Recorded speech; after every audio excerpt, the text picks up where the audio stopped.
NASCAR driver, Earl Carhart. That one's made up.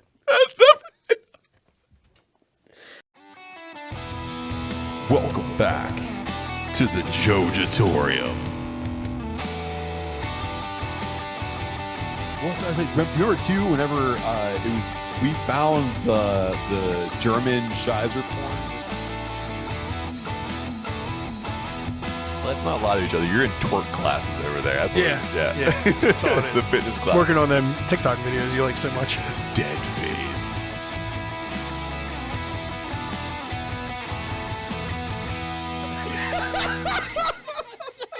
Got right in front of you. Welcome back to the Jojitorium. You know who it is. It's Adam. It's Matt. And who wants a shoey? Do you need beer gear but don't know where to find it? Well, the team over at First Sip Brewbox has you covered. From shirts to glassware to snacks and even to hangover cures, First Sip has it all. A big congrats goes over to First Sip as they make their major signing with Amazon. So you can get your subscription box from their website or just check them out on Amazon. Make sure you head over to firstsipbrewbox.com, but just make sure you tell them that the boys sent you. Welcome back. We are back in the Jojitorium. We had a little, trip out the Yellow Bridge. Saw Justin out there, and we are welcoming another guest here to the Jojitorium. So thank you, Ben Steffen. What's up, you guys? are the co-owner, operator, head brewer of Arboretum Trail. Yes, sir. Wonderful. Thanks for having me, guys. So just so you know, and if you've been watching us, I don't know if you do. If you don't worry. I got you covered here. All right. We are going to have our guests quietly do battle. So the highest rated episode with a guest is going to get an end of the year award. Nice. So no pressure, but be really good. Be really good. Be good. What about slightly above average? You'll beat some people if you do that. I'm I sure. figured, Like yeah. we have people lined up. Sorry, Bobby Nacho. He heard you from a distance. He did. There's a He did. bat signal that goes out. He said, wait, what? He's like, someone's talking shit. So before we jump into anything, please let everybody know, where can they find you? Where can they find the beer? Where can they buy it? What's going on with the beer? Yeah, so right now we are almost primarily all in cans. So places like Duffy's, Zoe's on 51, Creekside, obviously. Shout out to them. Tyler always bringing me in. Colonial Beer in the South Hills. Mike's Beer Bar. Definitely shout out to Mike's Beer Bar. Always on tap, always in the fridge with the cans. Hampton Beer Outlet. So, I mean, we have about 15 places that we rotate in and out of. A couple on tap Marinos. Josh always has me out there on tap, and then some cans. So, it's pretty easy to find. Our website will be updated a little bit more this weekend. We just had a reconstruction, so looks a little bit better, a little easier to use. Cool. So, And if you want to find out what's going on Arboretum Trail, all you have to do is search them out, Arboretum Trail Brewing Company on Instagram and Facebook, and their website is arboretumtrailbrewing.com. And again, like you said, Duffy's, Beer Dispenser, Marinos, Hampton, Colonial Beer, you guys are all over the place, and it's really good to see you out in the wild, as I like to say. I always like to get them on drafted Mike's beer. Yeah. yeah. It's just close to me, and Yeah. it is always on. The last 4 times I've been there, Yeah. I've Mike had and- at least yeah. one Arboretum Trail on. So Yeah, Mike and Allie take care of me, so they're good people. if they happen to be listening, shout out to them. absolutely. And speaking of taking care of people, I got to work for you briefly, which was Yeah. fun. So I'm still your boss, so you better be careful. You better run a tight ship here. Yeah, Matt. yeah. I like to believe in this realm that I might be the boss. Am I? Do you let him think that? I let Yeah, him think that. okay. It gets a lot of work It's done. cute. It makes him productive. It's adorable. I do get a lot of stuff done. I really do. I'm definitely like a pat me on the head, give me M&M's if I do good kind of guy. So yeah, okay. Nice. That's how I train my daughter. So, or potty train my daughter, I should say. Yeah. Is that what we're doing? We're housebreaking you? Yeah. Yeah. I like it.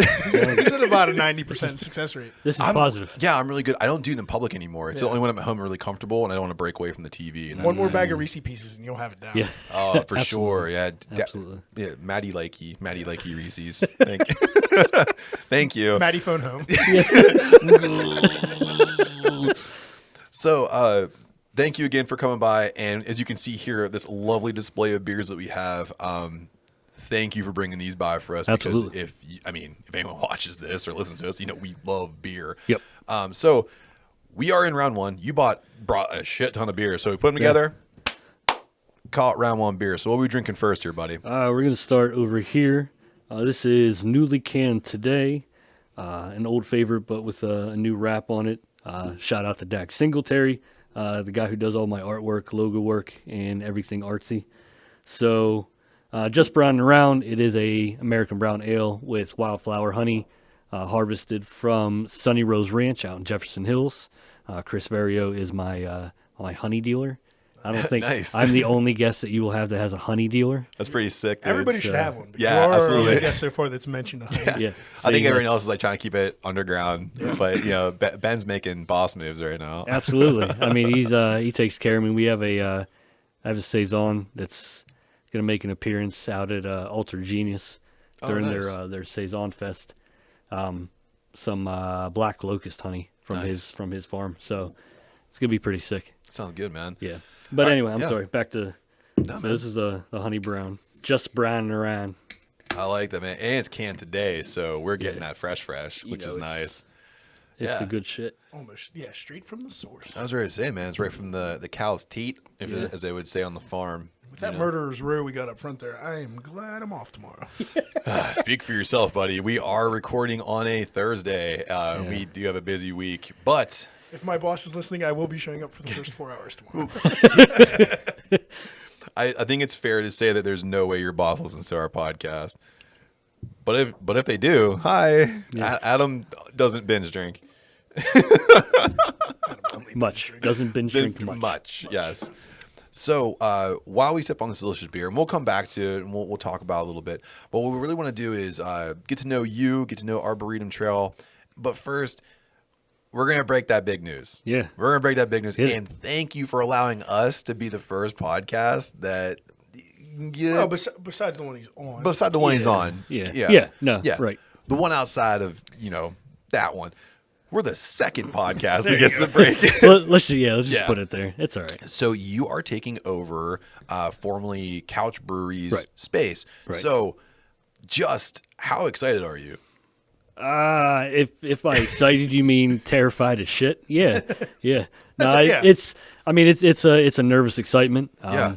So we are in the infancy of all of this transition. So we just signed our lease. The ink may still be wet on Yeah. the paper. So I can go smudge it still. Yeah. You can smudge it, and then they'll never find you again. That's how I can make it happen? Absolutely. Oh, dude, I know where I'm going. No, we put the stamp on it this week, so now we get the fun task of taking our license from one place to another, Great. which you would think would be easy. Just like pick it up and take it. no, we all work because for different levels yeah. of the government. We know. yeah, this is a commonwealth. Yeah. Everybody's got to touch it. Everyone's got to touch it, and everyone's Yeah. got to get some money from it. So Yeah. let's talk though. Let's go back to the beginning of it all. So how did this come to be? Because there was another brew that's going to go in space, and Yep. something happened with them, Yep. and it came back to the market. So how did it kind of come back to you? Yeah, so I don't really know the backstory with what happened, but I guess whatever happened. And Darren, the owner of Couch, was looking for somebody else, and he was asking around. And Adam from 412 dropped my name. Sitting on the couch with my wife, got a message on my phone, and I think I told you this earlier. I looked down at my phone and said, "Who the fuck is Darren Gailey?" And then I realized who it was. Yeah. And I think I was like a Friday night at 7 o'clock, 8 o'clock. And by Sunday, we were in the building looking at it and, talking money and, getting contacts for the landlord. Because it is a lease. It's not a full purchase. So, it moved pretty quick once Darren and I kind of hashed out, I wanted to find out. Because I don't know him very well. I was only at Couch maybe twice Yeah. while they were open. So, I wanted to find out, what's up, man? Like, why are you closing? Mm-hmm. What's going on here? How did it treat you? And I think everything met my expectations of what I wanted to do. So, we're running. Awesome, man. And one of the cool things too is, craft beer is a collaborative process, and it takes a lot of moving parts. And I see that you're able to put it out there. You're trying to work towards kind of like a crowdfunding thing too, or people. So is that like? Kind of some people like you can invest in us, or you can, how's that working with the crowdfunding? So, funny story. The Monday after we looked at that building, I get a message on the Instagram account for Arboretum and Honeycomb Credit. And usually these are like spam messages, and I'm like, oh God, another one. Be an ambassador for yeah. So I click on it, and I'm like, all right, who is this? And it was a legit thing. They have an office in East Liberty, I believe. And they said, hey, we're reaching out. We want to see if you have any projects coming up. And I was like, God, is that you? Yeah. How coincidental. Yeah. So we started that. Honeycomb is a crowdfunding campaign. They manage it for me. They coach me through it. And basically what it is, they go to the SEC and file for an investor package. So instead of giving out T-shirts and hats and mug clubs, we give out interest. And I'm not sure exactly how much I'm allowed to say on here. Yeah. So honeycombcredit.com, you can look at the Arboretum Trail. All the details are in there.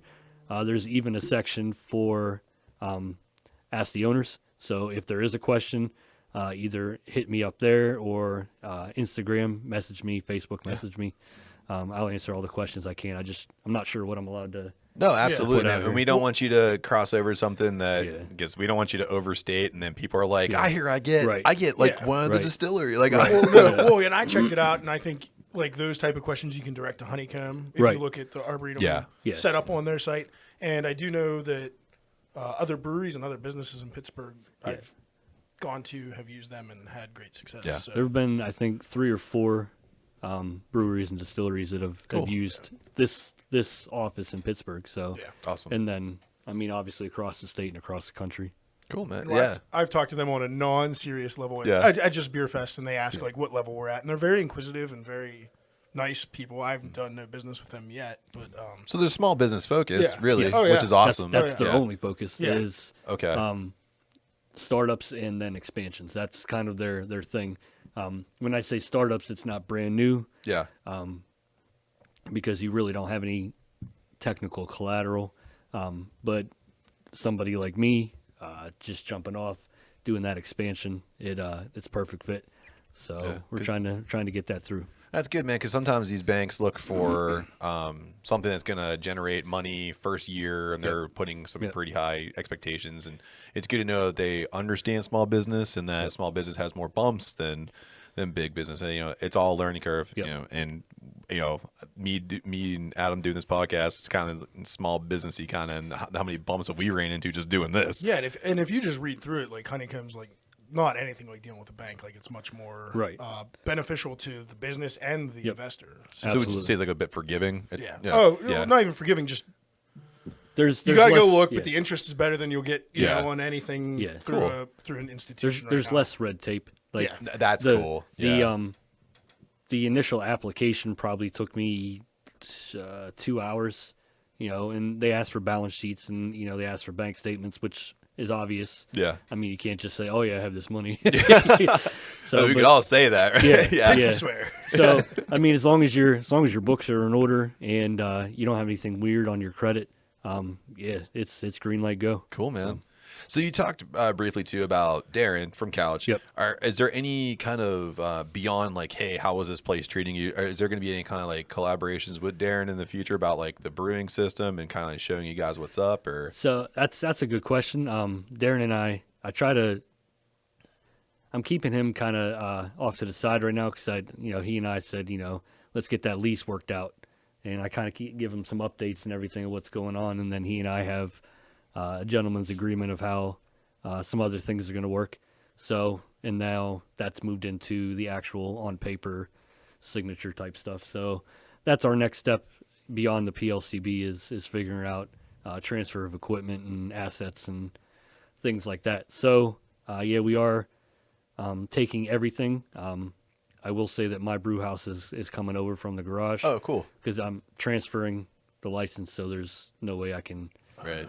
So that's going to be my next question. Yeah. So that brew house will be up for grabs technically. Yeah. So cool. Any brewers out there looking for a So you need to buy a bigger house real quick. Yeah. I don't think that thing's fitting down the down the back door. Yeah. But so we're gonna get our 3.5 in there. Double batch into the 7-barrel fermenters. Nice. Single batch into our fermenters we have now. If we're hustling, and like my one buddy said, if we're really abusing that bright tank, we can get about 700 barrels out a year. Oh, nice. Wow, man. That's good yield. That's awesome. And you're going to sell every last drop of every single one of them, man. Yeah. I hope. It's going to be awesome. And I guess before we move on from that, does that mean a tap room will be coming eventually too? Like you're going to use their their bar space? I mean, it's cool.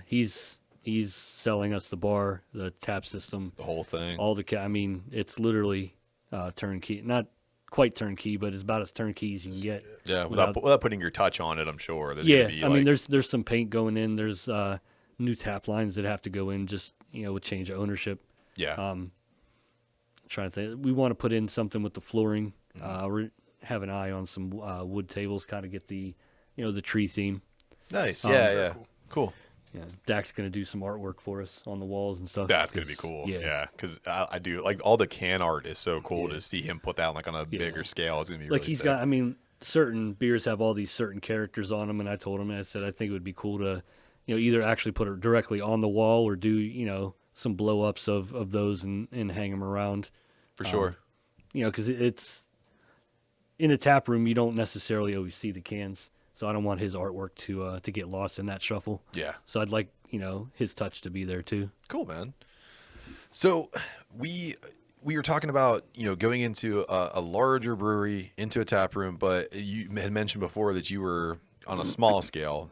So, you're not going to do that just because you kind of feel like brewing beer. So you have to really love craft beer. Yeah. So what kind of jump started you into liking craft beer enough to want to brew it? That's like a multi-level question. So my uncle and his brothers opened a brewery out in Beaver County about 7 years ago, but they have been home brewing since the late 80s. We lived next door to them. I remember them always talking about it. I didn't get to see the process though, so I never really understood what they were doing. Fast forward to my days with the state, another worker there was like, yeah, you can homebrew easy now. You just go online and get a kit. I was like, that's kind of sick. So I said to my wife, wife, birthday present. And she said, really? I said, yeah, I just want to try it out, see what it is. I says, wife, I said, you give me that for my birthday because I've been a good boy. No, but yeah, and that probably 2 batches in, I was like, this is sick. And I started trying to find every book, John Palmer's How to Brew. Was one of the first ones. Join Trash. This is my OG. Did you know that? Yeah. We went to our first trash meeting. Yeah.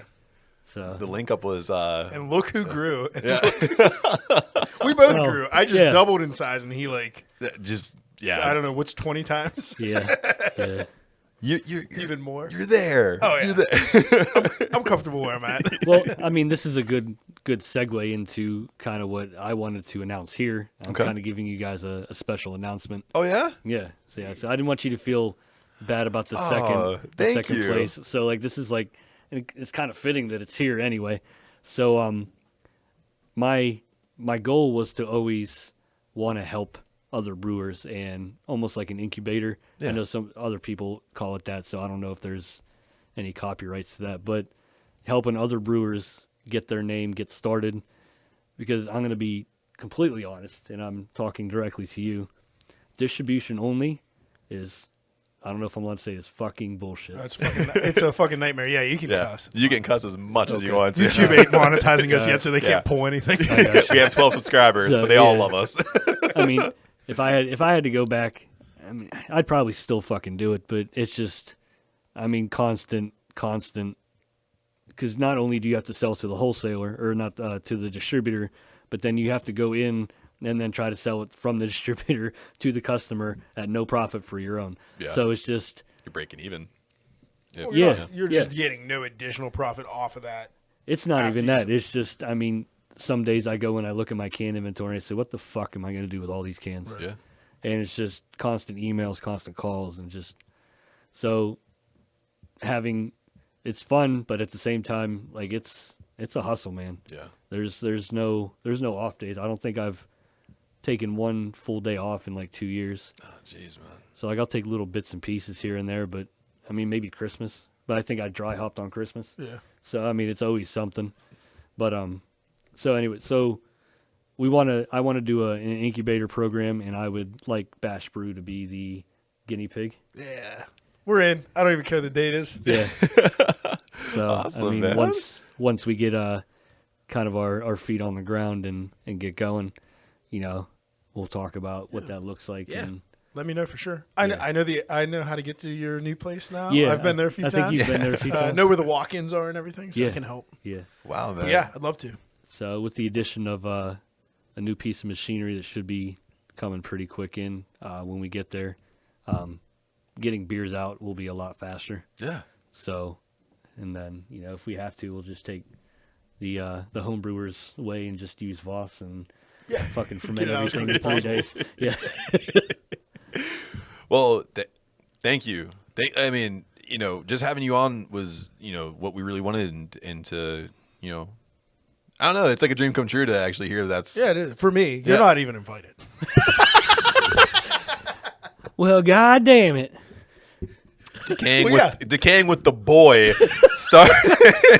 Oh, we didn't tell you? You've been replaced. Jesus, you're on the fucking Unfueled show, then you're coming here and taking this Actually, too. right, you'd be really good at. You'd be good there. They have a big sink. You can clean all kinds of stuff. That's what I'm saying. You I have need me. I have like 15 sinks there. It's weird. That's right. So some of the layout is. I looked around and I think I asked Darren at one point. I was like, "Why do you have all these sinks?"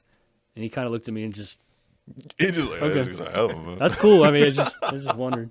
So, but yeah, it's exciting. I mean, we have a lot of work to do. There's a considerable amount of cleanup, and then obviously when you go into a space, you want to make it your own. yeah. Right. So, without trying to lose the couch vibe, we still want to make it Arboretum Trail, not like Couch 2.0. Right. So, Yeah. it's And you know, Couch's vibe was strong, so it's Yeah. going to take some work to get that. which is fine. I mean, It was a good vibe, but Yeah. it was theirs. You have Yeah. your vision. yeah, I think the good thing though that couch vibe had was the people who frequent the establishment. They love craft beer, Yeah. and they love the atmosphere, and I know it's something that you also enjoy. So, like having that and then putting your flavor on it's going to be awesome. That's exactly where we're at. You know, and I always like their motto to drink comfortably. Yes. And I think, you know, in our present state of the way everything is, you know, I want everybody to come in, they walk in the door,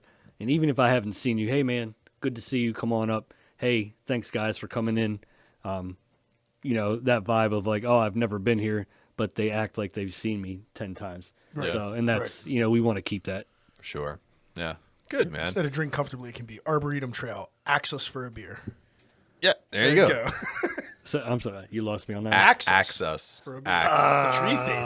I got it. I got it. We also do production, PR. So like it's Well, Yeah, I we're have- really bad at that part. I have a weird thing, like in one of the garages, once some things get cleared out, I kind of want to put an axe throwing little lane in there Oh, that'd be because yeah. I wouldn't have to bring beer in, Right. and the license is already there. I don't know what the insurance is on that.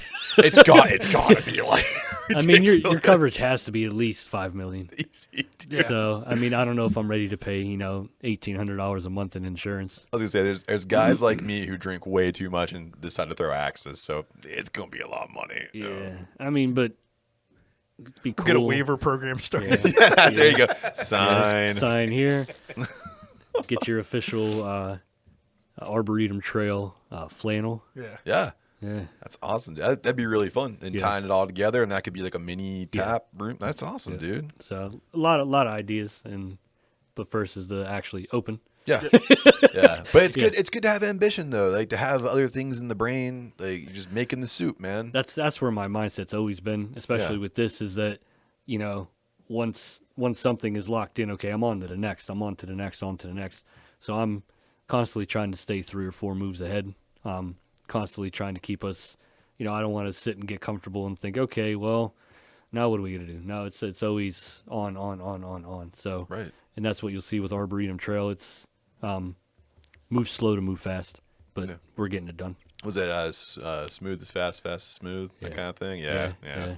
I'm with you on that one. Yeah. So, you're going to be producing a ton of beer now. Yep. Out of this place. So, what are you going to take from what you learned on the smaller scale and bring that into the bigger scale? Like, is there something that is going to foster in like an easy transition, or something that's going to just add to your effort? I think it's going to be so. The way we're going to have to do it, the way I'm going to have to brew is, I mean, the big barrels, it's double batching. So just not forgetting that each batch is its own beer, but it all comes together in a blend. So just understanding that concept, because we're not brewing 7-barrel batches, we're brewing 2 3.5-barrel batches, or then the single, 3.5-barrel batches. So it I think the mindset there is different, but the techniques aren't really going to change too much as we get started, and then we improve upon those, obviously. But it's just kind of scheduling out that assembly line. Like, is this one's finishing up, get the next one started, so you're not here for 13 hours. Right. Yeah, and that's the first couple, I imagine, are going to be fucking horrible days. Yeah. But till you get used to the process. You got to get used to it, and figuring out double batching IPAs with an hour and a half whirlpool, because there's different temperatures and different. So it's finding how we can produce those same results, but more efficiently. Yeah. So when you're talking about successes and failures in brewing, and it's the question I like to ask anyone who sits in that chair, your level of success is only that much sweeter by your level of failure. So can you talk about one of the times that you thought you were working on something spectacular and ended up being kind of a monumental failure, or a failure in general? It's Session IPA, and it should have never left the door. Yeah. And it did. And about 3 weeks after it was on shelves, I said, it's just something's not right. And another brewer tasted it. He said, that shit's infected. Oh, man. And I had to go to every store and pull it off, and I had to release a statement about that. And, you think, well, that was really fucking stupid. You should have listened to yourself. Yeah. And I didn't. So now every batch gets about 5 different quality control tests. Okay. So when you say the quality control test, what are you doing now in comparison to what you were doing before? More sampling, more visual tests, more, exercising the pH meter a lot more. Okay. Just make sure we're hitting levels. Better cleaning. We got upscaled our chemicals. So instead of using just a lot of homebrew chemicals, now we have big boy, real deal chemicals. Nice. So it changed the process of how we cleaned our tanks, because we think that's where it got picked up. Okay. So we think it happened in the carb stone. Nice. So just making sure that we're being more vigilant on that end. Yeah. That's all. I mean, there's always that element of self-doubt. I think all my beers, there's something wrong with until I put them on and drink them for a couple of days. Right. I'm like, okay, this is fine. Yeah. It was all in your head. But for you to go through that, come over it, and then see that it wasn't good on the other side, and go pull it all and make a statement about it. So it's being a huge person of you to do that. Can I do a flip side of that question? Yeah, sure. So through home brewing, through brewing at your house at a pro level, and what you're about to do, what's your proudest moment? What's your biggest success do you consider off of all those levels? Next one I do. I mean, it's still to come. No, it's just every step. Okay, I did that. That's great. Right. We're on. But I mean, you're not taking too many moments to breathe or bathe in your bathe in your success. And that's where my mindset is that it, you stand and you want to pat yourself on the back. Well, 5 people just passed you up, and you just lost out on something you could have done. Or you could have done this and you didn't, because you were standing around telling yourself how great you were. Fuck yesterday. Today's today, and tomorrow's going to come whether you want it to or not. So giddy up. That's why I hired this guy. He cleans and pats my back. I do. And I do. Nice. I do both above average. Cleaning, I think I'm better at complimenting you. You're average on back patting. Yeah. You clean like a motherfucker. I know in my... Do you give those awkward back pats I do the one where I'm like, oh, I gotta do so. I do it real quick. I'm like, good job, and then I go back to doing my actual job. And then when he gave me my yearly eval, he was like, your back padding is shit. It's rushed. You need to exactly. There's not enough passion. Your technique is weak. Well, here, let me pat your back real quick. Your stage presence here and then like at cookie table, best ever. Oh, thank you. I appreciate that. Yeah, I almost missed you. Yeah. Good thing I had other helpers. Right. Well, I mean, he was pulling people in because I was kind of stuck in between two heavy hitters. So like we had like this fork in the road that like people were, Abomination and then Aslan, and like here we are. But then here's him. He's out there fishing for people. Yeah. Reeling them in. He's a good carnival barker and good on the podcast. But yeah. We've succeeded at especially. Oh darn it! Homebrew and chill out. Yeah. Oh, you're really good outdoors. I can be loud. Yeah.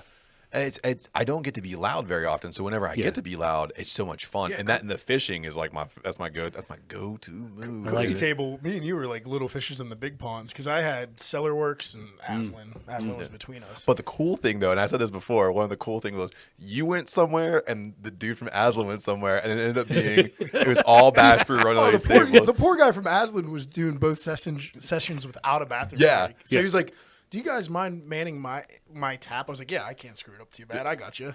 So somebody came up at one point. It was just some random guy. And he goes, is this like all you? And without a hesitation, Adam and I looked at it and went, yep. Yeah, we own all Everything's ours. Yeah, this is all ours, but this is our company, and these are all our affiliates. For the next 5 minutes, yes.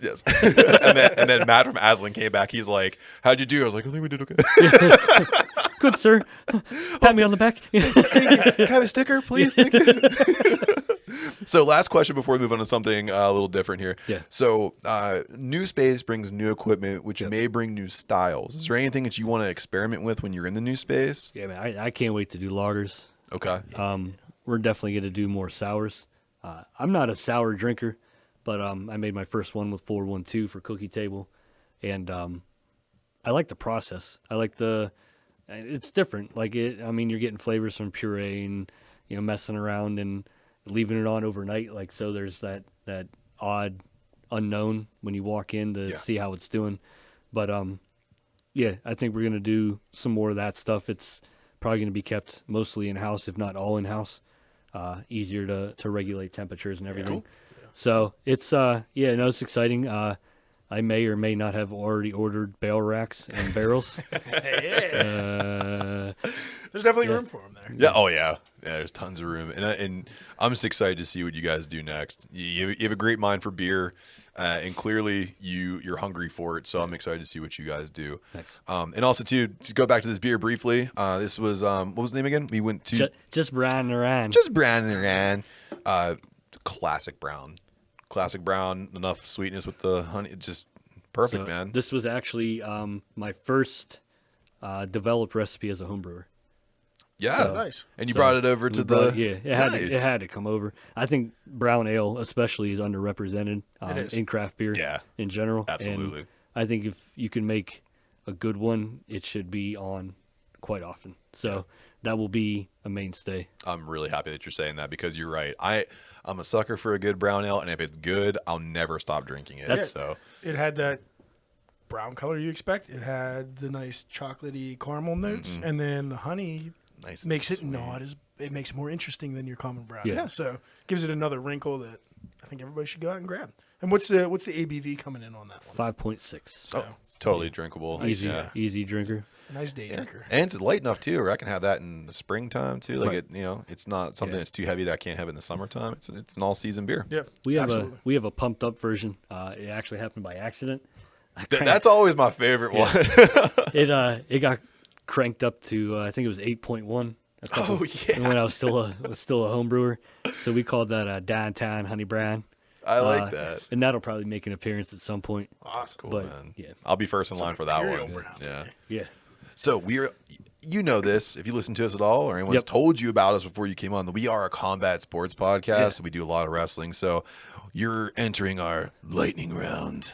So we're gonna fire some questions at you, and it's the first thing that comes to your brain, man. This is dangerous. You know that, right? Listen, I'm not asking you name the top 3 OnlyFans that you subscribe to. You almost said it. But so Adam's going to go first. I'm going to go second. We're going to go back and forth. We're out of questions and you're out of brain cells. Are you ready? All right. Adam. I'm out of brain cells. Oh, no good. We win. So who's your favorite pro wrestler of all time? All time. Stone Cold Steve Austin. There you go. What's your favorite finisher of all time? Was it the Tombstone? The Tombstone Undertaker? Yeah. Yeah. Favorite match of all time? I didn't watch that much. The one I remember the most is probably the Mankind, where he split his face open. The Hell in a Cell match. Yeah. That's the one I vividly remember Pittsburgh. watching. Yes. When I was, I don't even know. I might have been like 17 at that point. 18. Oh yeah. Most hated wrestler of all time. Jeez. What was his name? Val Venus. God. Was it before or after he got censored? What's that? Was it before or after he got censored? Do you remember Before, I don't remember him getting censored. I still remember the Taldays and hello, ladies. That's the before. So that's the before. So he went through this to break away from the lightning. I'm fucking it up, but he did this thing where he had a terribly racist line with Michinoku, right? It was, choppy, pee. That is terribly racist. And then after that, they had to rebrand him, and he became part of this group where they were trying to censor. They were making fun of the parents' censorship council and Tipper Gore. And Okay. So much fun. But yeah, I love original Val Venus myself. Adam. 5. What is the 5. next question? Yeah, I know, but I don't know how to read that. You rewrote it. Oh. Is it what was your favorite brand? Yeah. Okay. What did you watch the most during the Attitude Era? WWF, WCW, or ECW? WWF. Okay. Yeah. I was almost reworded that. I think it was favorite pay-per-view before. I think something I might have accidentally touched something and it got erased. Yeah. You always say it's an accident. It's a happy accident, Bob Ross. You got the last one there, Lightning Boy. Yeah, I'm lightning. So if you could drink, flashy. I am. Yeah. If you could drink a beer with any wrestling persona ever, who is it, and what would you drink with them? Jesus. Probably. That's the time. Jerry Lawler. Yeah. Something light and trashy. American Light or something like that. Yeah. I mean, even lower. Hams isn't lower. I don't know. Bush. Yeah, super low. Yeah. It's light and trashy, just like all his ex-wives. Right. All of them. Right. Yeah. Ooh, puppies. Yeah. That dude killed me. Oh my God. So we are going to go into a break. Before we do, just so you guys know, I'm still dropping ads for all my friends over on Twitter. So this commercial is coming from Talking SMAC. So our friends over there at Talking SMAC bringing hilarious conversations about movies, music, comic books, pop culture, and much more. So join Josh and a cast of co-hosts while they discover, sort, and give you the best and sometimes worst parts of nerdom. And we're going to drop some sponsors in here. So if you support our sponsors, you support us. And when you support us, we're bringing some pretty cool stuff, like talking to Ben Steffen from Arboretum Trail. So we'll see you on the other side. Welcome back to the Jojitorium. You know who it is. It's Adam. It's Matt. As you can see, we are all tatted up. So Adam, I have to ask you, buddy, what's the number one rule about having tattoos? Aftercare, Matt. That's right, aftercare. And what's the number one company for aftercare? I only use Lucky 13s. I only use Lucky 13s as well. So, and all of our fans can too. So if you go to lucky13s.com and use our promo code MATA193529, you can save 25% on your entire order because from the first line of your tattoo and beyond, Lucky 13s keeps you looking fresh. Welcome back. Hopefully you heard something that you like because, again, when you support our sponsors, you support us. And when you support us, we're bringing some pretty cool stuff like talking to Ben Steffen from Arboretum Trail. And don't forget about Talking SMAC. So we are in round 2, and we are blessed with the presence of the Arboretum Trail head brewer. That's really high. It is, because look how many fucking beers you brought us. Well, I didn't know which ones to bring, so I just brought one of everything. He's winning that. He's winning that contest. That contest is being.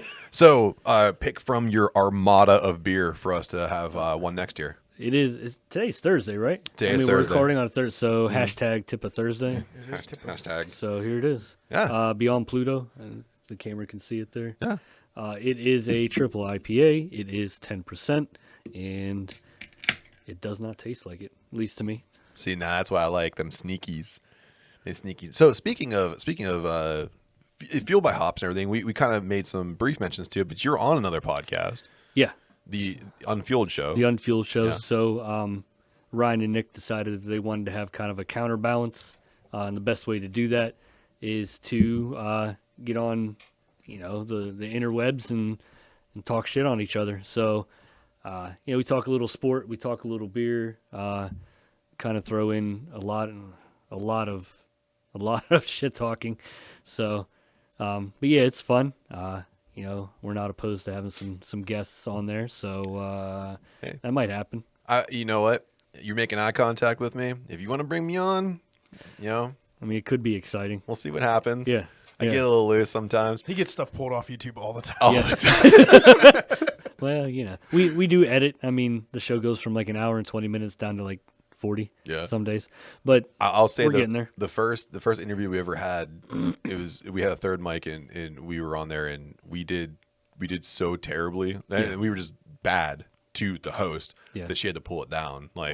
So I'm better now. I went and got in touch with my inner self and I'm a better person now. Good. I'm glad to hear that.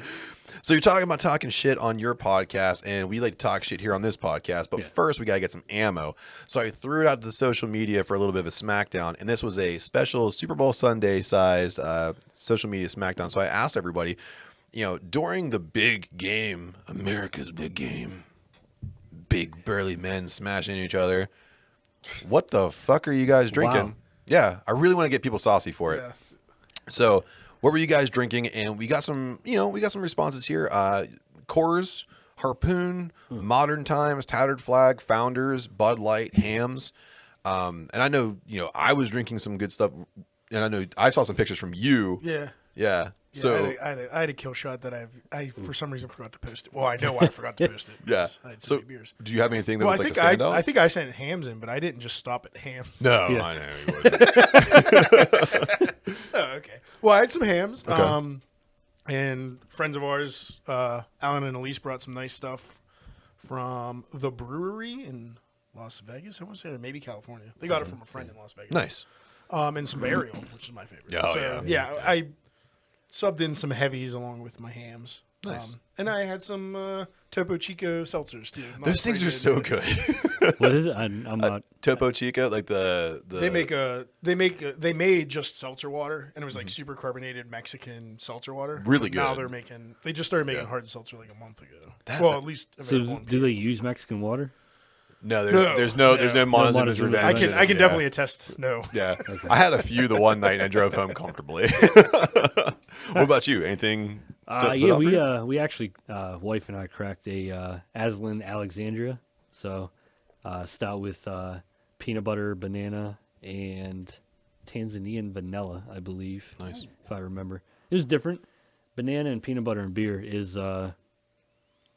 Yeah, it's different. It wasn't bad. Well, it was just Aslan always staying in that comfort zone, never doing anything. Yeah, never pushing the limit at all. They never swing a fence. Yeah.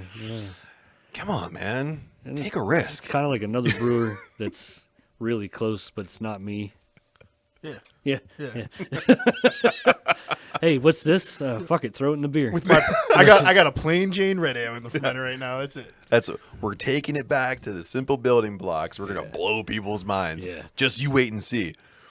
So what about you, host? Oh gosh, man. I do have a steady flow of Pabst Blue Ribbon in my fridge. So I start out real light with that just to get myself rolling, and then I move on to I just go balls out. Yeah. And I'll start drinking some Imperial. So I actually had a crushed. I have two, so I split one wax out and I had a crushed, which was delicious. And then I had an Aslan, had Velociraptor at one point, and then I don't know, man. I think that was really about it. And you fell asleep. I did. Dude, I almost fell asleep during the fourth quarter because I was old. And you made it to that. I thought like 50 dropped from the ceiling and then you dropped. Close. I mean, it was pretty close to that. No, but I had some good beers, and I restocked my fridge. So I actually have some really good beers, but nothing to drink them for. But I'll find a reason. It's Thursday. or whatever. I slammed a beer almost every time a new artist started in the halftime show. I was so excited. And the game was still, I mean, the whole game was pretty good, but the halftime show was like my childhood. Yeah, man. It was. I'm finally old enough that my people were on the halftime show. Yeah. Well, they were saying like people under 30 were like, who are these people? And people over 50 were like, this is crap. And then all of us were like, yeah, man. Nobody under 50 looked at any of them and said, who are these people? If you did, you live under a rock. Yeah. Or you're like on a Amish farm somewhere. Yeah. Like, you cannot tell me you don't know who Dr. Dre and Snoop are. Yeah. When they broke into California Love, I was, oh, man. Yeah. Ask my mom. Well, yeah. I mean, I said over 50, so. Yeah, she's like 100 or something. I don't know. Damn. I don't know. She doesn't watch this. I can talk all the shit I want to my mom. She's a sweet lady, but she don't give a shit about that. So we are a combat sports podcast, and there was a historic UFC card, UFC 271. We saw some title matches come together with amazing decisions, and the end of a rivalry, maybe a birth of a new one, and a shoey at the end. Chewy. Yeah. So let's briefly review here. We got some pretty cool highlights here. I want to go right to a middleweight match here. Jared Cannonier going against Derek Brunson. This is supposed to be a much closer match than it ended up being here. Jared decided to bring his elbows to the match roughly near the end of the second round here. He earned a KO, and I think he earned himself a title shot. He was sending those elbows priority mail to Brunson's face. Yes. And that match ended brutally. Yeah. And it's amazing. Brunson kept signing for him. Yeah. He would not. It was next day delivery. He was like overnighting them. Boom. Yeah. He was paying extra. I thought Brunson had a better ground defense than that, and he just couldn't find. I think he was rocked. Yeah, so he was foggy. Yeah, I mean, when he went down, you didn't really see much of an attempt to guard his grill. So, and then that's, Kenny was just like, this is it. Yeah, I'm taking you downtown. But that's gonna earn Jared a nice little title shot. We'll talk about it here in a little bit here. But we're gonna go on to another knockout that occurred here with Tai Tuivasa defeating the Beast Derek Lewis via KO in the second round, about 1:40 in. Are you familiar with Derek Lewis? So Derek Lewis is fucking hilarious. Yes. Derek Lewis is just an ugly fighter.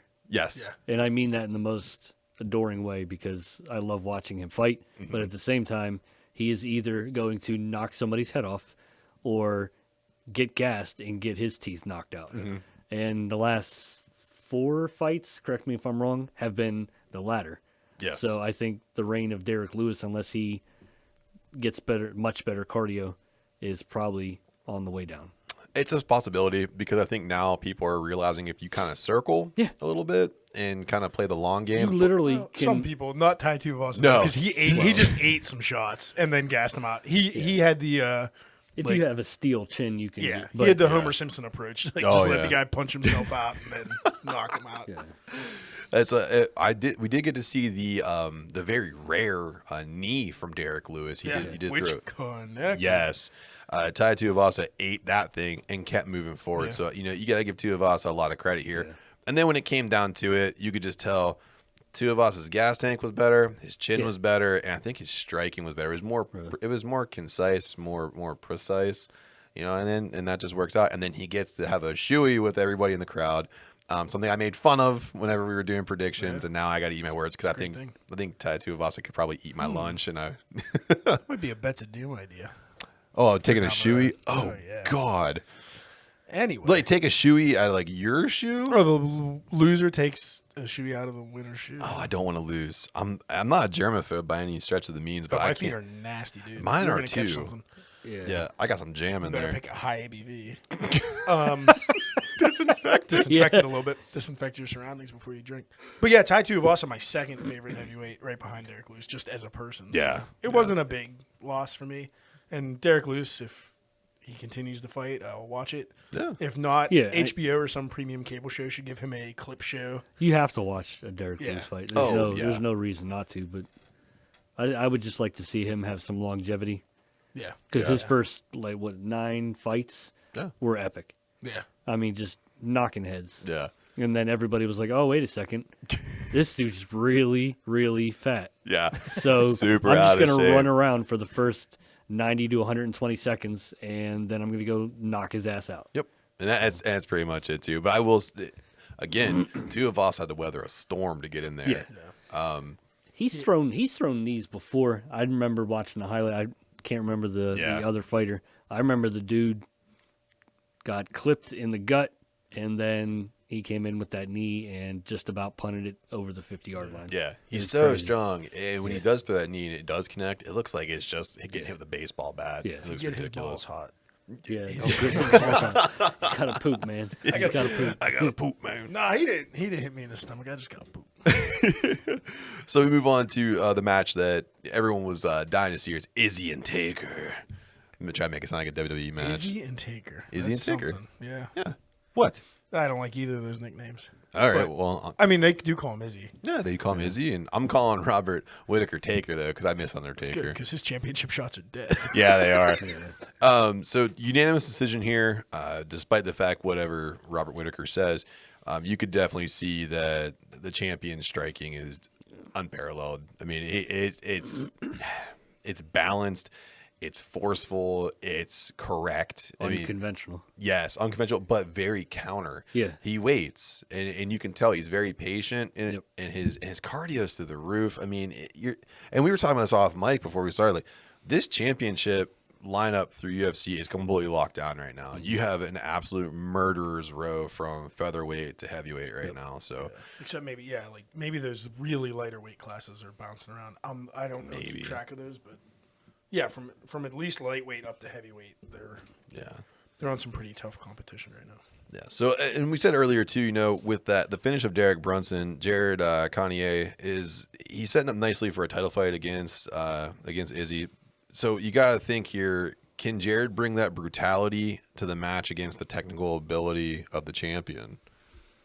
Yeah, and I would go back to the way people would talk about Anderson Silva, and they said, "Oh, well, this guy's a savage. This guy's, brutal. This guy, knocking heads off." And Anderson Silva went in there and precise, concise, almost a mathematician about it. Just would walk in there taunting them. Yeah, please try to bulldoze me. Yeah. Right. And I'll sleep for 3 rounds and then, knock your nose off or, make you tap and stand up and be the greatest ever. So, I see Adesanya being that guy. Yeah, for sure.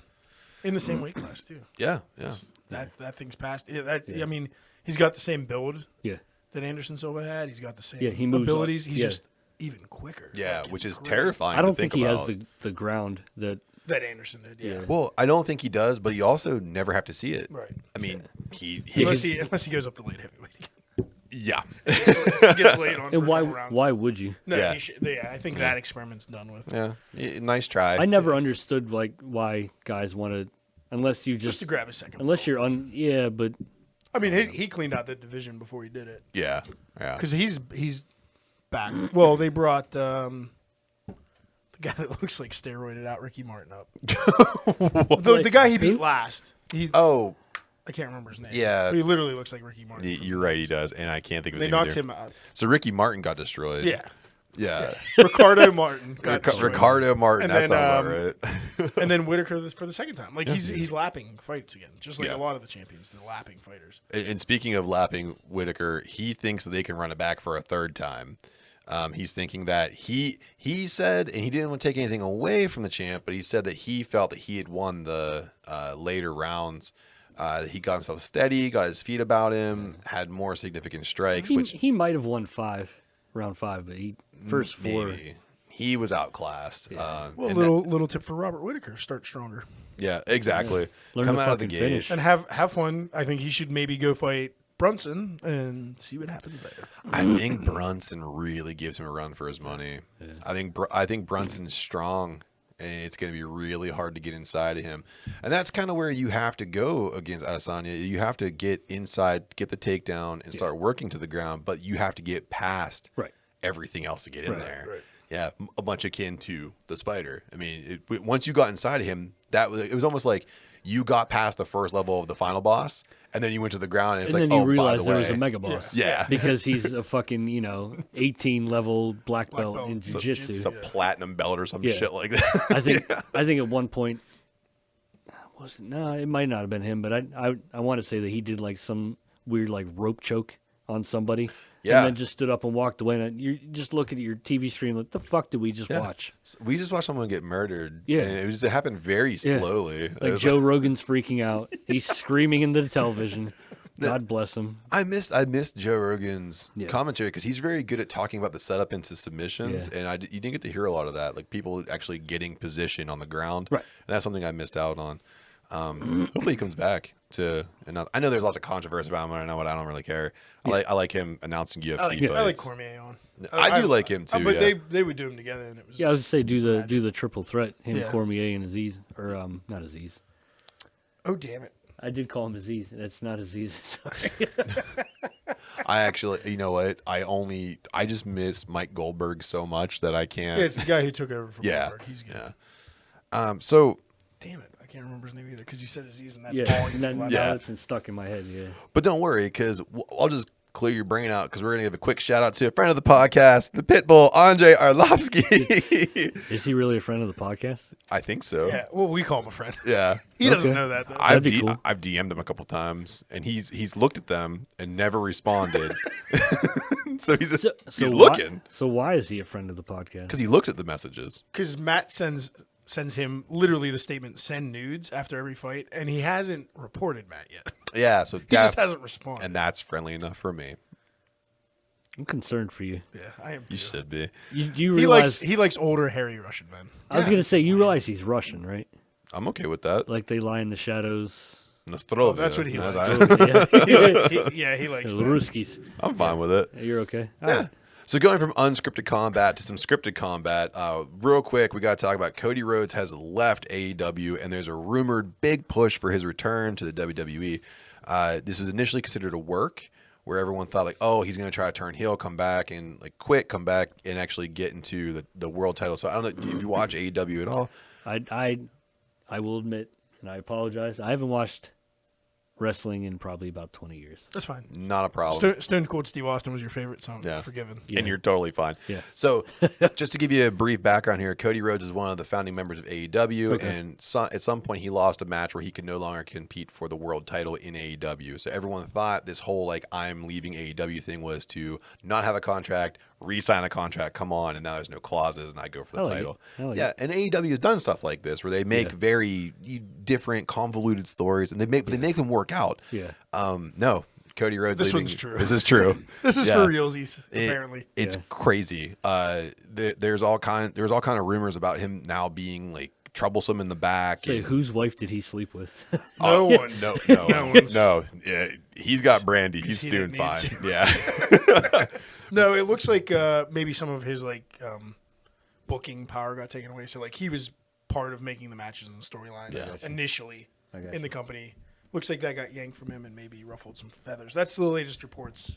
There was that, and then from the dirt sheet. So you take everything with a grain of salt. Right, and then there was another one too, where I want to say it was Fightful when they said that there was an issue too with bringing in some bigger talent like CM Punk, and they're paying him an exorbitant amount of money to be in AEW. Yeah. And then when Cody Rhodes was renegotiating his contract, they weren't giving him the same money as CM Punk and some others, and he decided, if you're not going to pay me, a founding member and EVP, that I'm going to walk. Fuck. Yeah.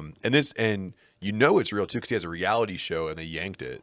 Yeah. So thank God, because that was trash. It was a terrible reality show.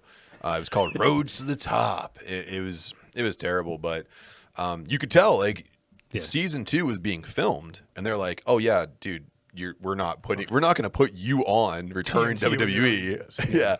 Yeah. So Cody Rhodes, see you later. Stardust to WWE confirmed. Ooh, yeah. Stardust. I haven't heard that name in. That was his old. That was his old character back. Well, Stardust was a Dusty Rhodes reference. It's the same guy? It's the same guy. Yeah. Jesus. Yeah. Oh, stoking your memories. Yeah. So, because. Had the star painted on his face? Yeah. Oh, yeah. No, I remember he was weird. He was kind of like. Gold Dust. Like. His brother. Sexual? Yeah. Because his brother. Oh, that's Gold Dust. Yeah. So this is Gold Dust's brother. Yeah. Stardust. Yes. Okay. So in real life. Yes. So Cody Rhodes actually had a really cool gimmick in WWE. He was called the Legacy. It was him and like Randy Orton and. I don't know, other guy. DiBiase Jr. That's it. And it was cool. Call me the encyclopedia. Yeah, I love it. I just point at him. He's a Google. But yeah, they had a great stable. Cool idea, and then it all just kind of flushed down the toilet. And they're like, "Hey, man, how about you just copy your brother's gimmick and we paint your face and you be like kind of omnisexual? How do you feel about that?" He was like, "I'll do it. It's money, right?" Yeah, so you're paying me, right? It's money. Well, then he tried to take a comic book villain, which was really cool for like a month, and then WWE knocked it down. So I mean, I hope that he's getting something that he wants out of this, but also too, I don't care if he does not show up in polka dot tights like his dad when he came to WWE. I'm gonna be get out of my face. Yeah, I don't even care anymore. I don't even give a shit, man. So there's gonna be lots going on because the rumor is that he's gonna get a huge push during WrestleMania, and we've already seen initial reactions to the WrestleMania card that's still in flux. Very low. The approval rating is in the basement. So this may add a boost. If Vince McMahon can get one of the founding members of AEW to defect to WWE right before Mania, that would be good. Big push. And also, your favorite wrestler, Stone Cold Steve Austin, is rumored to come back for Mania. He's also rumored to come back, which would be fantastic. Wait, is he still doing Tide commercials while he's wrestling? Yes. That would be awesome. Switch to cold water, motherfucker. Can he with Ice Cube? I mean, can he smash somebody in the face not Ice with Cube, a Tide Ice-T, Pod? sorry. I just want to see a Tide Pod just whack. Shove it in his mouth. I would love Eat that. this, kids. Yeah. Instead of Coors, he's getting Tide Pods thrown at him, it over, or the bottles. Looking at Michael Cole, like throw it this way. It's time to wash this vest. He's really got to catch it this. Oh yeah. It'd be Pat McAfee, and he'll just launch like an 80-mile-an-hour fastball at him and rip his hand off. Instead of like the little like 25 load one, they throw the 96 load one from Sam's Club. Buy in bulk.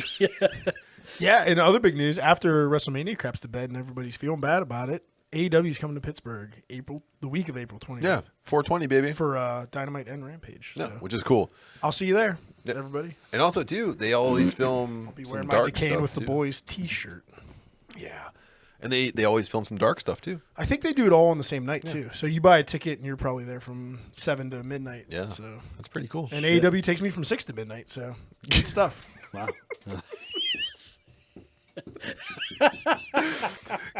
Comedies. Did I break you on that one, man? Yeah, that was a good. Especially if CM Punk and Wardlow come out. That domination session. Woo. Old muscle tits. Yeah. Powerbomb him again, baby. Do it again. You guys are into this Spit on him first this time.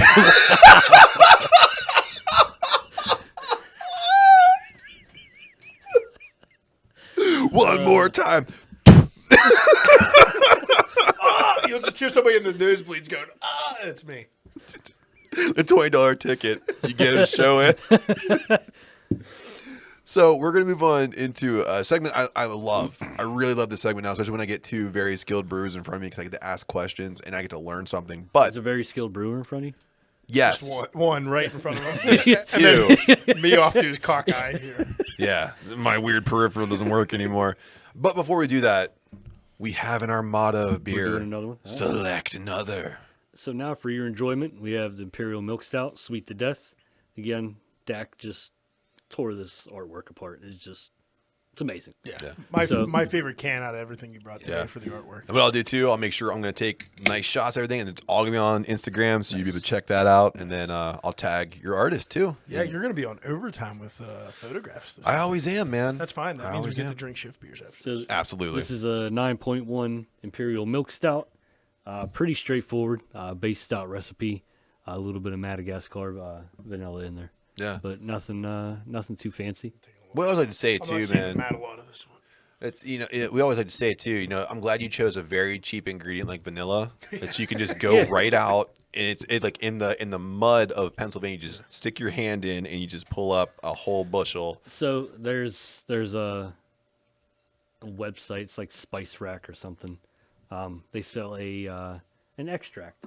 It's a bourbon vanilla extract that I like to use. That was brought to me by another brewer. 32-ounce bottle, $112. That actually doesn't sound too bad, but No. that's about the So- going. That's Fucking appreciate this. Yeah. Oh yeah. No. This is incredible. In defense of that vanilla bean, I can smell it. Yes, I can taste it. No, can we go back and talk about the Beyond Pluto first? Though? Oh, that's right. I apologize. Yeah, so the Beyond Pluto. I fucking loved it. I crushed it. Yeah. I think that's why I crushed it so quickly that I forgot to talk about it. No, I love it, man. Thank you. It's a sneaky triple, like you were saying. It is. It's all of 10%, and when it first came off, it was so stinking soft. I thought, man, people are gonna like melt their brains with this thing. Yeah. Which is cool because the next one that we have coming out, if you're familiar with some brewing stuff, a newer ingredient out is called Phantasm, out of New Zealand, and the next triple is going to have Phantasm. So it's going to be a 10% Hawaiian punch bomb. I was hoping that you would say, because I've been dying for anyone to call a beer, boy. That's all I want. You've been rooting for it for a while. I really have been. I'm not sure if it would clear approvals. Yeah, it probably would. It would be B-O-O-Y. with the tall man on the kid. Maybe ended in an I. Yeah, boy. Do that, boy. Crispy boy. And it can be Flavor Flav. Yeah. With the clock. Yeah. But like in the same cut as the tall man. Aren't you so happy you have your label artist already and it's not this guy? Absolutely. I mean, your vision's there. Your execution's probably not. It's stick figures. Yeah. So in that Beyond Pluto, I think, and it's not a stretch given the name, but I think I can taste Galaxy hops. Yeah. Anything else in that, hop wise? Yeah, there is Triumph, Summit, Vic's Secret, and Cashmere. Killers row for me. I'm sorry. It's Simcoe. I used a Simcoe. I was getting dankiness in there. Simcoe oil. Nice. Okay. That's your pininess. There you go. Definitely can get that Galaxy. Yeah. Yeah, Galaxy's in there. That Vic's Secret, you can get that. You'll get a little bit of that dankness out of Vic's Secret. Yeah. That's what I live for. The dank. The dank. Yeah, the dank. The Dankatorium. So we are going to move into the Brewers Corner, the Brewers Advice Corner. This is where I get to kick off my shoes, but not really because I don't want to freak you guys out. I just want to hear you guys answer some of the questions that I've gotten from some people online and some that I just found myself that I found them pretty interesting. I just want to hear how your guys take on it. So this actually did come from a listener, and they asked, can you talk about the differences between canning and bottling? And that's, the pros and cons, what's better for home brewing, and what is a common price point for each? Like any kind of thing you want to cover on that. So I'll go first because I only have experience with bottles, and then Ben can do the side-by-side. Okay. And I'll just say that bottling right now, this time of year, I'm buying a case of bottles for roughly $15 a case. So it's gone up quite a bit in the last couple years, but there's been a shortage since COVID and everything.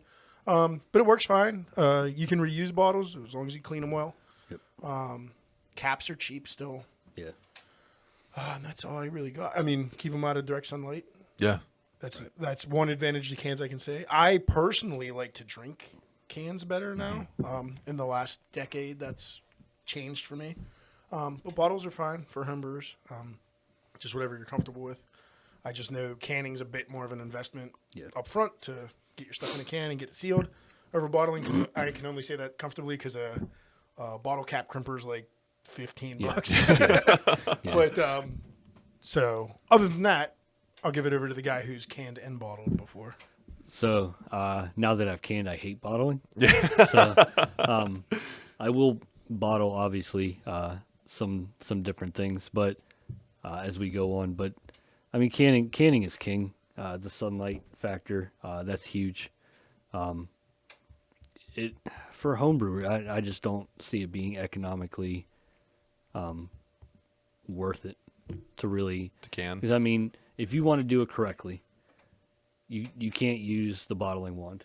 So if you're trying to use the bottling wand to fill cans, your beer is gonna taste like a wet paper bag in about 4 days. Oh, jeez. Okay. So then you have to invest in a seamer, so that baseline is $350 to $400, and then you have to invest in a counter pressure filler, so you're talking another $2,500. Yeah. To hand it out to your friends. Right. Yeah. So that's where it dropped. Like the seamer was not prohibitive to me. Right. The counter pressure filler was, and then cans. the price went up a bit, but it was hard to get them. So if you got them, you had to get them in bulk. Yeah. So it's storage as well. You're buying like 4 or 5 cases at a time, and they aren't cheap in that capacity. I buy pallets of them. Oh, so okay. You have to go big. I'm getting them for 14 to 16 cents a piece. Whereas, like, if you would buy a case of them, he's probably paying like $1.50 per can. Oh wow! Plus tops. Yeah. Like, and at his level, it's probably another 15 cents. Yeah. Or he could just take labels off of bottles and fill them. Yeah. So. That underground shit. Yeah. I've graduated from that. I at least buy. Oh really? Yeah, I buy mostly blanks or. Fuck yeah, I mean, I lot used of to take labels off of everything. Well, I used to too, especially when I was just like before I had kegs and stuff. When I was bottling everything, I went that way a lot. But like recently, I think I got some off of you and a couple other people that were switching from bottles to cans. That was great. So Bell's Obscure Brewing had a great deal on bottles, and I bought cases and cases. Nice. For very, very cheap, and they were very, very nice to invite me back over and over again to get more bottles. So yeah, I mean, I look for deals, but baseline right now from your local homebrew store, about $15 in Pittsburgh here. So the question I had then too, in terms of like cans and bottles, so the artwork that goes on, I mean, I think they each have their own advantages as well. I think with cans, if you're actually getting a can like wrap, you have more space to cover with art. And I think with bottles, you have more of a surface space to like use. Like we use stickers and tape and stuff like that, but they're great. I mean, Sticker Mule's been great to me on the podcast, and I think that's another thing too. The thing about home brewing versus pro brewing and the cans versus bottles is the way we display them. Yeah. If I can, that's where my acumen probably would go to, because I'm not thinking about getting the contents in the bottle. I think about getting the bottle to people. Yeah. And I think that's again where cans benefit the pro brewer. I mean, you're putting, especially Ben distributing this 100%. You're putting that on the shelf. You got all that artwork on there, drawing people in. Me, it's a way to get my beer to my buddy or a competition or something. It just needs. I mean, I use just shipping labels sometimes, and like I get fancy with it and stamp our logo, which I love, and then handwrite it. Yeah. But then there's some like for fun we put our artwork for the thing on Sticker Mule. Yeah. But even Sticker Mule, even with their great deals, I usually hit them up for doing that for a full size production on a pro brewing system of any size is super costly. Yeah, I'm sure. So running that down, we're looking at home brewing versus pro brewing. Home brewing we're going to lean towards bottles, and pro brewing we're going to lean towards canning. Yeah. And that's kind of where I thought we were going to go with that too. Yeah, I don't think you see a lot of local breweries doing bottles. I mean, even Penn I think is doing a lot of Penn's cans, probably they're still bottles. They're probably they're doing. I think they're still bottles. They're still bottles, yeah. Especially when you go buy it from like. But I mean, that's an old school established. Like probably them in church are doing bottles, but all the smaller craft brewers in Pittsburgh, I think, are in cans. And I think too, it's about longevity of the beer too. Like you said, and then you said too, like the sunlight factor. Like you can keep a can on a shelf for way longer than you can. I mean, with some exceptions, like you see your barley wines and your high ABV, your wax tops going in bottles at places. But that's a limited run. Special releases are going in bottles. But even Gratitude from East End this year's it's in cans, 12-ounce cans even. So what I like to do is I like to get cans of like smoothie sours and like leave them and age them and in the backseat of your car. Backseat of my car. And then you have a cool spray paint effect in the backseat. That sounds like a backstory. It's called art. Is that what they're calling it these days? That's what they call it these days. Yeah. So this question actually came from our friends over, and these are actually our friends over at Black Forge Coffee Shop, and we make jokes, but these guys actually do like us. We make the Kicking Kitty Porter with their stuff and some other beers as well. They asked us. So you get best brunch ever with that one, by the way. Yeah, yes. Oh, yeah? Nice. If you use coffee beans in a porter or a stout or any kind of beer whatsoever, does that beer now have caffeine in it? Yeah. Technically, yeah. In a very watered down amount. I mean, it's going to be probably like 1/10 of a milligram or something. It's like marginal at best. But you're putting caffeine. It's getting the flavor of the coffee is getting extracted with the caffeine from that bean. Yeah. But it's in instead of I don't know, a bag of coffee you're gonna brew a handful of pots out of it. It's going in 5 gallons or more gallons. For me, we do 1 pound in 10 gallons of beer, so it's getting that diluted. Yeah. So so it's more about extracting the flavor than it is extracting. That's all it is. Yeah. That's I mean, caffeine's just kind of a byproduct carryover. Yeah. Okay. So it's never intentional, but you can't unless you get decaf coffee, which would be weird. Yeah, that's not. We don't talk about decaf coffee here in the Jojitorium. All right, sorry. Yeah, that's blasphemy. You got it.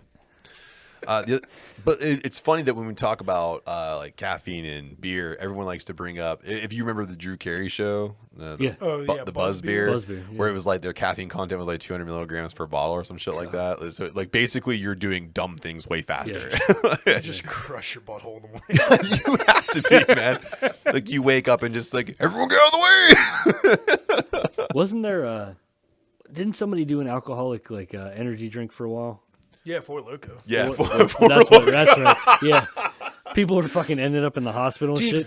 People were like breaking into zoos and shit after drinking. Yeah. I'm not going to name any names, but I know a certain former coworker of mine that would slam one before he entered the arena. Oh my god! I mean, that might help your day out in that field. No. Nope. I drank a C4 for the first time today, and I felt like my skin was on fire. So I can only imagine like drinking a Four Loko. Is this the original blend of those things? Yeah.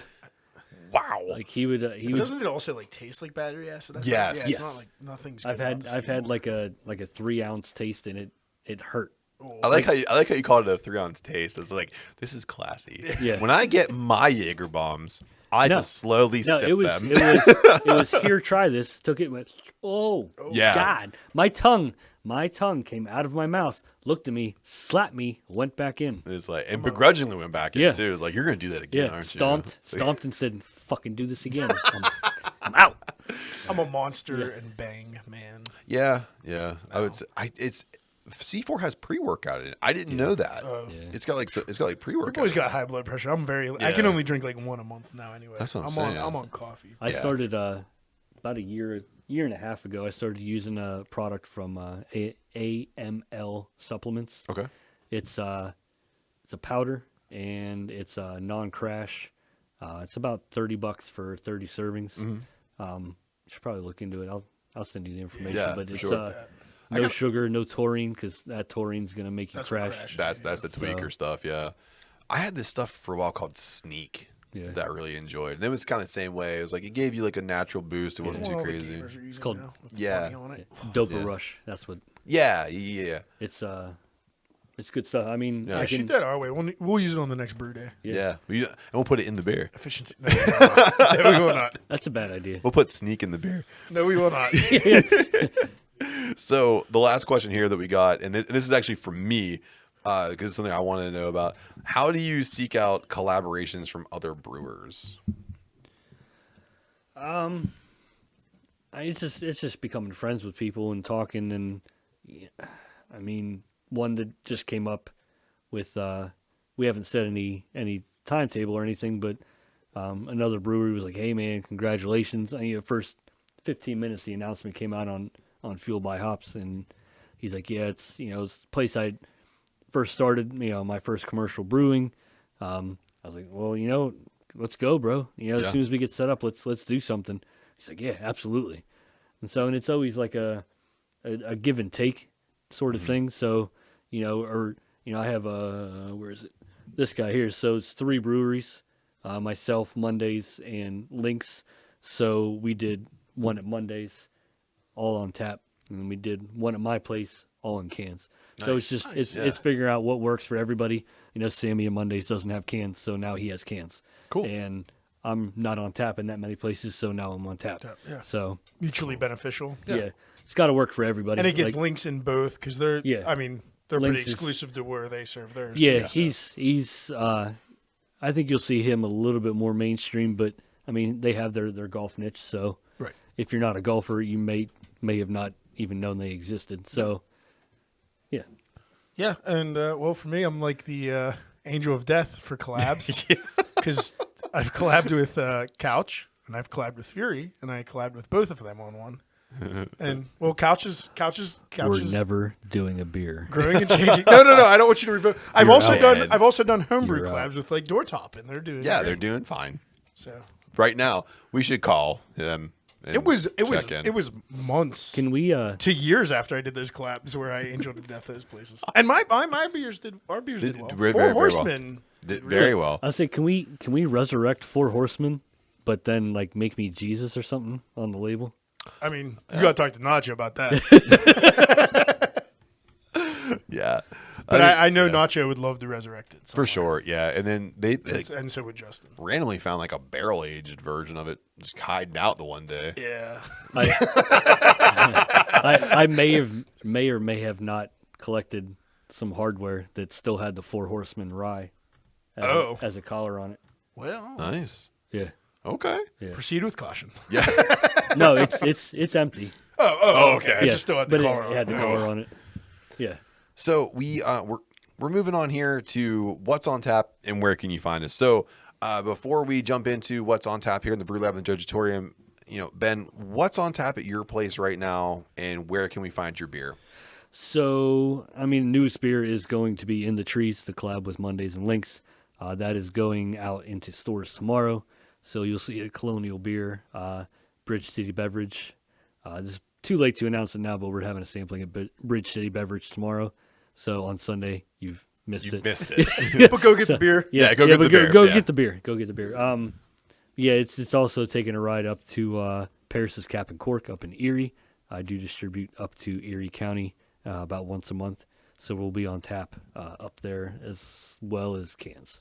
Awesome. Okay. And Honey Brown. Honey Brown will probably next week. Nobody decided to buy it this week, which is weird. Yeah. It's kind of one of my mainstays, and everybody was kind of like, no, we're good. And I'm like, whatever. Yeah. 25, next week's in the I got new 25 week. cases, assholes. Let's go. I'll say a case. No, Mike's got it. So, Okay. Shout out to Allie and Mike. Thank you. Nice. Yeah. Adam, what's on tap and where can you find us? I'm enjoying these beers. Man, all that's left, Crushed by the Fist of God is going to be our big one on tap here. We're halfway through it now. I have to bottle more of it, but there are going to be bottles available if anybody wants to take it home and try it, or you can try it right down here in the Jojitorium. The Bellini Brut is almost out. It's only on tap. The Gruit is also only on tap. I don't know when it's going to kick, so I don't want to promise bottles to anybody. And then Clouds, our new Hazy IPA, went on Sunday for the Super Bowl. Nice. It's coming in at 6.4%. It is hopped with Columbus. Oh, boy. Mosaic. There's another one. Sabro, and then dry hopped with a little bit of Citra and a lot of Mosaic. Wonderful.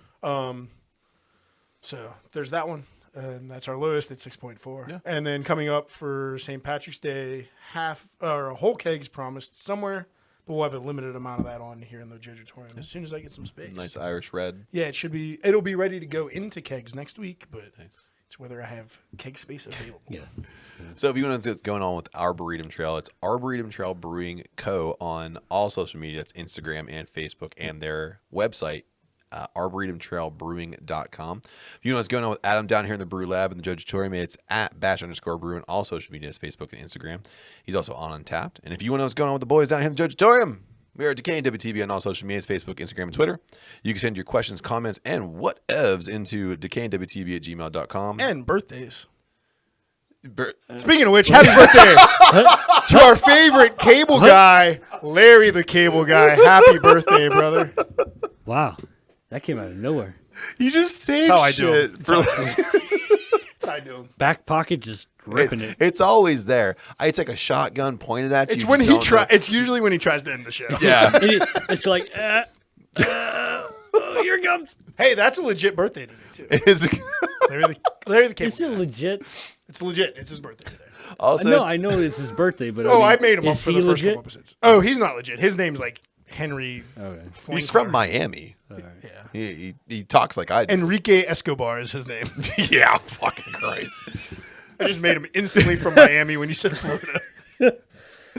Don't forget that we are on Redbubble. You can find our links to get our shirts and coffee mugs and stickers and everything else. And if you send in your order I will send you some other stuff too. We have some limited edition stickers and some buttons, and I'll send them your way. So if it's your birthday, you'll get extra stickers and buttons. Tons of stickers and buttons. Just let us know what your birthday is. And if you're Andre Ovlosky, you'll also get DMs. Yeah, I'll DM the fuck out of you, dude. I'm really fascinated by this. We'll talk off. I'll send you. I'll send you Bash Brew stickers if it's your birthday. Yes. And don't forget, too, we drop our audio on Sundays and our YouTube on Mondays and listener polls on Tuesdays. So if you want to hang out with us, of course, just check out all that, subscribe, and hit the notification button. Does nothing for you and everything for us. So we can continue to grow and have cool people on like Ben, Steffen. So again, I want to thank you, Ben, for coming on. Yeah, thank you for taking time out to hang out with us and bring us delicious beers. And we're going to drink the rest of these when the camera goes off. And then we're going to talk about Andre Arlovsky. Can't wait. We're going to drink those while we celebrate the birthdays of Ed Sheeran, Denise Richards, and Michael Bay. Boom, boom, boom, boom. What is happening? So from where we are in the Jojitorium celebrating Ed Sheeran's birthday to where you are listening to Denise Richards. this podcast. Until next time, cheers.